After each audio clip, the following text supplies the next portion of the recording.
पन्नगे च सुरेन्द्रे च कौशिके पाद संस्पृशि निर्विशेष मनस्काय श्री वीरस्वामिने नमः। आर्हत वाङ्मय में कहा गया है, इह लोग पारत हियम जेणम गच्छै सोग्ग इम बहुसूयम पज्जुवा सिज्जा पुच्छिज्जथ विनिच्छयम। हमारे जीवन में ज्ञान का, शिक्षा का बहुत महत्व है और शिक्षा प्राप्त करने के लिए बच्चे दूर दूर तक जाते हैं, भारत से भारत के बाहर भी चले जाते हैं और भारत में भी अन्य अन्य स्थानों पर, अपने निवास स्थान से दूर के स्थान पर भी चले जा सकते होंगे। अर्थात ज्ञान के प्रति कितनी जागरूकता समाज में है और यह ज्ञान के प्रति रुझान है, उसका ही एक प्रभाव हो सकता है कि कितने शिक्षित लोग आज मिलते हैं।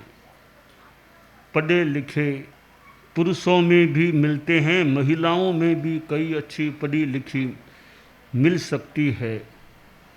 तो यह शिक्षा जो है वह ज्ञान का विकास कराती है।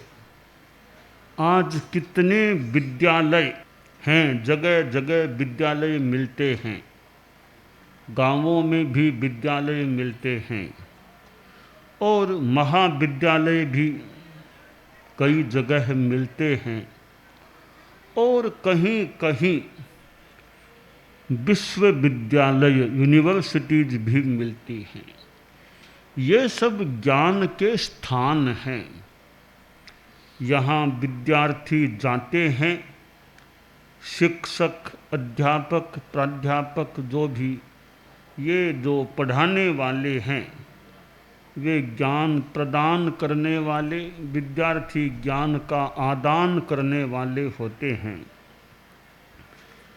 तो यह एक अच्छा उपक्रम है शिक्षा का। इसके साथ साथ यानी शिक्षा संस्कार युक्त हो, विद्यार्थियों में अच्छे संस्कार भी आए, अहिंसा का संस्कार,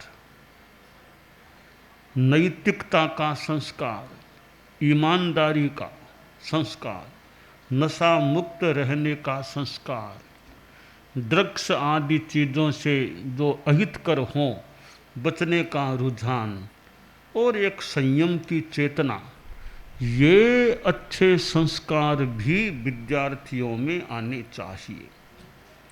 एक ओर ज्ञान, दूसरी ओर अच्छे संस्कार। ज्ञान एक प्रकार का प्रकाश है तो संस्कार एक प्रकार की सौरभ है, मानो सुगंध है। हमारे जीवन में यह ज्ञान की लाइट, नॉलेज, ज्ञान की लाइट, प्रकाश भी चाहिए और एक सुगंध, अच्छे संस्कारों की सुगंध भी होनी चाहिए। अगर विद्यार्थियों में ज्ञान और संस्कार दोनों बहुत अच्छे रूप में आ जाएं तो वे विद्यार्थी अपनी आत्मा को भी अच्छा बनाने वाले हो सकते हैं, परिवार के लिए भी वे उपयोगी हो सकते हैं, समाज के लिए लाभदायी हो सकते हैं और कोई कोई बच्चा आगे जाकर राष्ट्र की विशेष सेवा करने वाला भी हो सकता है। आखिर जितने भी बड़े आदमी ये दुनिया में हुए हैं, बड़े बड़े महापुरुष हुए हैं, बड़े बड़े राजनीति में लोग हुए हैं, धार्मिक जगत में हुए हैं, तो वे बड़े हैं तो पहले तो कभी बच्चे भी रहे होंगे, बच्चे फिर वे बड़े बन गए, अच्छे बच्चे होते हैं और आगे भी वे अच्छे रहते हैं। तो इसका मतलब समाज का, देश का भविष्य भी अच्छा हो सकता है। तो शिक्षक जो ज्ञान देने वाले हैं, बहुत बड़ा महत्वपूर्ण कार्य है व्यक्तित्वों का निर्माण करना।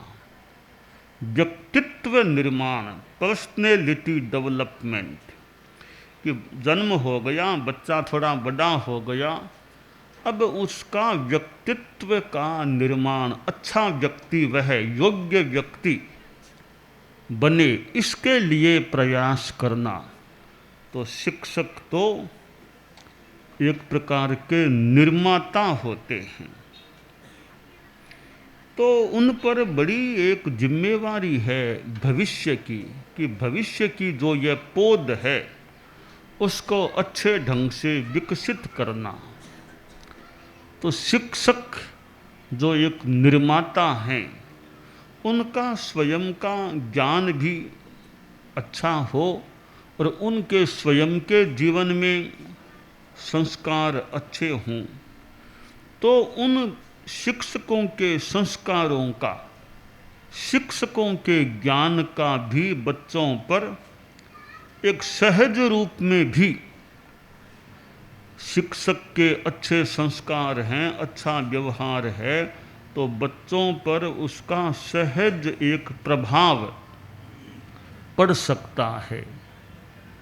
कई चीज़ें किताबों से सिखाई जाती है, बोलकर भी बताई जाती है, तो कोई कोई चीज़ आदमी अपने व्यवहार से, अपने जीवन से भी मानो दूसरों को दे सकता है। उसका जीवन उसका संदेश बन जाता है कि मेरा जीवन ही मेरा संदेश है। तो यह ज्ञान और आचार कह दें, संस्कार कह दें, इन दोनों का विकास विद्यार्थियों में होता है। तो विद्यार्थी श्रुत संपन्न, शील संपन्न, यानी ज्ञान संपन्न और संस्कार संपन्न व्यक्तित्व वाले बन सकते हैं। एक राजा था, राजा के 3 राजकुमार थे।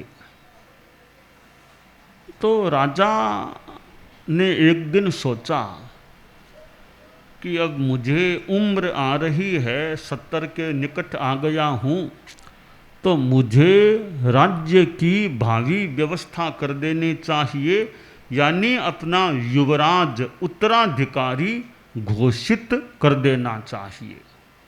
तो राजा के एक गुरु थे, धर्म गुरु, सन्यासी थे। तो राजा उनके पास गया, बोला गुरुदेव, आज एक विशेष आदेश लेने के लिए आया हूँ, थोड़ी एकांत में बात करनी है। बाबा ने और लोगों को दूर कर दिया था, ऐसे भी राजा आया तो लोग दूर हो गए थे, फिर भी थोड़े बहुत थे, उनको भी दूर कर दिया। राजा बैठा था, इधर गुरुजी, बाबा सन्यासी जी बैठे थे, कमरे में और कोई नहीं था।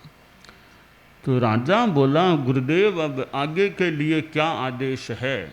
मैं 70 के निकट आ गया हूँ, अब राज्य की भावी व्यवस्था कब कर देनी चाहिए और किसको युवराज बनाना चाहिए? तो बाबा बोले कि ठीक है, अब जल्दी ही तुमको निर्णय करना चाहिए, किसको बनाना? तुम्हारे राजकुमार हैं, उन्हीं में से किसी को बनाना चाहिए। बोला गुरुदेव, राजकुमारों में तो बनाना, पर 3 है राजकुमार, 3 में से किसको बनाऊं? सबसे बड़े वाले कोई बनाऊं या और कोई ध्यान दूं? तो सन्यासी बोला कि बड़ा है इसलिए बनाना कोई जरूरी नहीं है, जो योग्य हो उसको बनाओ। ऐसे तो तुम अपने पुत्रों को जानते ही होंगे, एक और मेरी ओर से परीक्षा ले लो। सन्यासी ने सारी बात राजा को समझा दी। अब राजा सन्यासी को नमस्कार करके अपने महल में आ गया। शाम को तीनों राजकुमारों को राजा ने बुलाया और कहा कि एक एक रुपया तीनों को दे रहा हूं, और करीब 12 घंटों का समय है। कल सवेरे मैं तुम तीनों के महलों में आऊंगा, और ये 1 रुपया मैंने जो दिया है, उस 1 रुपये से आने वाली सामग्री से तुम अपने अपने महल को भरने का प्रयास करो। कल सुबह मुझे अपने अपने महल भरे हुए मिलने चाहिए, यह मेरी अपेक्षा है। जाओ भला, इस काम में लग जाओ। तीनों ने 1-1 रुपया ले लिया और अपने अपने महल में चले गए। समय तय किया राजा ने, 7 से 8 के बीच तीनों के तुम्हारे पास पास में महल है, मेरे महल के भी पास में ही हैं, तो मैं 7 से 8 के बीच तीनों के महल में आऊंगा। अगले दिन सुबह राजा चला। सबसे पहले बड़े वाले बेटे के महल में गया तो देखा वो बेटा तो सोया हुआ था, उठा ही नहीं था। राजा बोला, रे उठा नहीं है क्या? देख 7 पार का समय हो गया है ना। तब आंखें खोली। राजा ने कहा, रे वो महल भर दिया कर, महल का भरने का काम कर दिया। बोला, क्या महल भरना? 1 रुपये से कोई महल भरा जा सकता है क्या? आप फालतू बात करते हो, आपको दिमाग ठीक नहीं आपका। बना 1 रुपये से महल भरने की बात आपने कही भी कैसे? सोया सोया ही जवाब दे दिया। राजा ने कहा, ठीक है तुम सबो आराम करो, कोई बात नहीं। राजा आगे बढ़ा और पास में जो लोग चल रहे थे उन्होंने कहा कि जो बड़े राजकुमार हैं वे तो कल रात में जुआ खेल रहे थे, इस 1 रुपये को जुए में लगा दिया था। सोचा था ज़्यादा रुपये हो जाएंगे तो कोई अच्छी सामग्री खरीदूंगा, तो इनका रुपया तो जुए में गया। राजा वापिस आया बड़े भाई बड़े बेटे के महल में, पूछा, रे 1 रुपये का तुमने क्या किया? बोला, पिताजी मैंने तो जुए में लगा दिया, सोचा ज़्यादा रुपये आएंगे तो काम चलेगा, महल भरूंगा, 1 से तो क्या होगा। तो 1 रुपया भी गया जुए में। अब राजा दूसरे राजकुमार के महल में गया तो वह देखा कि वहाँ महल में घास फूस यूँ कमरों में हॉल में घास फूस भरा पड़ा था। छोटे वाले बेटे से राजा ने पूछा, रे महल को इस तरह भरा है क्या? कि हाँ पिताजी, और तो 1 रुपये से क्या चीज़ आ सकती है। यो पास में घास पड़ी थी, मैंने कुछ मजदूरों से कहा ये घास मेरे यहाँ भर दो, 1 रुपया तुमको दे दूंगा। उन 2-3 को 1 रुपया दे दिया, वो आपस में बांट लिया होगा उन्होंने, घास फूस यहाँ भर दी। राजा ने कहा ठीक है। फिर राजा आगे बढ़ा, तीसरे राजकुमार सबसे छोटे राजकुमार के महल में गया तो बेटा सामने आया, रिसीव किया राजा को और एकदम बहुत सम्मान के साथ हाथ का सारा देकर 2-4 सीढ़ियाँ थी उन पर से राजा को ले गया। पहले तो बिठाया कि थोड़ा पिताश्री कुर्सी पर विश्राम कर लो, आप थोड़ी थकान आ गई हो, बाद में आप अवलोकन करना। राजा कुर्सी पर बैठ गया, थोड़ा जो भी शिकंजी आदि जो भी पिलाया राजा ने पी लिया। और अब देखते हैं तो छोटे राजकुमार के एक एक कमरे में राजा गया, हॉल में गया, किचन में गया, सब जगह मोमबत्तियाँ जल रही है, अगरबत्तियाँ जल रही है, कहीं फूल बिखरे हुए हैं। तो प्रकाश ही प्रकाश और सुगंध, अगरबत्तियों की सुगंध ही सुगंध, फूलों की भी सुगंध आ रही थी। तो फिर राजा ने बाहर बैठ के पूछा, क्या किया था? बोला, पिताश्री आपने 1 रुपया दिया था, 1 रुपये से महल को भरने का आपका आदेश था। तो मैंने सोचा पिताजी ने कहा है तो सोचकर ही कहा होगा, कोई न कोई रहस्य तो होगा। मैंने दिमाग लगाया, आपके प्रति सम्मान का भाव, और मुझे यह सूझा कि भरना है ना तो प्रकाश से भरें, सुगंध से भरें। तो 1 रुपये से मुझे ये मोमबत्तियाँ, अगरबत्तियाँ, ये दिया सलाई की ये पेटी, फूल, सब 1 रुपये में सब सामान मिल गया था। और अब आप देख लो, यह प्रकाश मैंने किया और सुगंध फैलाई है। राजा बड़ा खुश हुआ, अपने महल में आ गया और चिंतन किया कि बड़े वाला बेटा और बीच वाला बेटा ये तो ठीक है, छोटे वाला बेटा कितना एक पढ़ा लिखा भी है और बड़ा एक समझ वाला है, और कितना अच्छा काम किया है कि प्रकाश से भरा है महल को और सुगंध से भरा है। तो आशा करूं मेरे राज्य को भी यह प्रकाश और सुगंध से भरने का प्रयास कर सकेगा।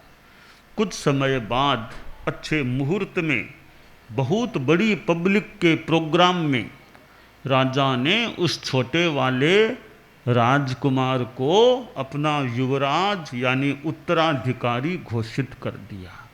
5-7 वर्षों के बाद जब राजा का देहावसान हो गया, तब वह छोटे वाला, सबसे छोटा जो राजकुमार था, जो युवराज बनाया गया था, वह राजा बन गया।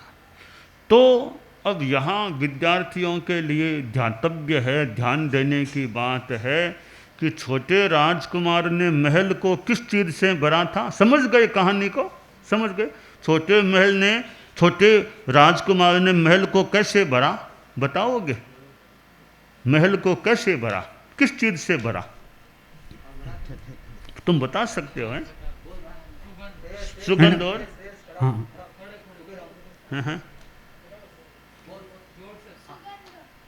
और प्रकाश और सुगंध, ठीक है। तो तुमको भरना, वो तो अब तुम ये हमारा जीवन है नहीं, ये भी एक प्रकार का महल है, ठीक है ना। इस जीवन को कैसे भरना चाहिए? कौन सी सुगंध? है? फूलों की सुगंध? प्रकाश कौन सा?